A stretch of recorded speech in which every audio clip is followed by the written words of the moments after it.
How you doing, guys? Chris here. Well, it finally happened. NASA's Ingenuity drone has made flight.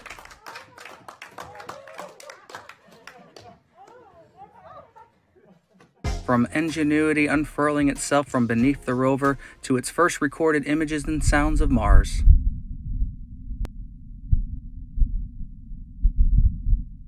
And just like anything that's worth doing, there were some setbacks, but NASA huddled together and persevered on. From developing and updating the required software to get the Ingenuity drone working again, to performing a second pre-flight check and rotor speed test, which confirmed that the software was good and that the rover was ready for its first flight. And then we waited. The world was on pins and needles as we awaited word from the Ingenuity drone that it had completed its first flight.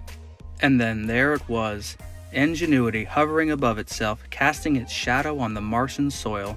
And then the Perseverance rover sent us its recording of the Ingenuity drone hovering 3 meters from the ground. Though simplistic in design, this is a crucial step in future flights moving forward. And how about those future flights? This is what NASA has planned for their Ingenuity drone. To scout ahead, showing the way for the Perseverance rover to go. Congratulations, NASA. I can't wait to see more. Thanks for watching. Don't forget to like and subscribe.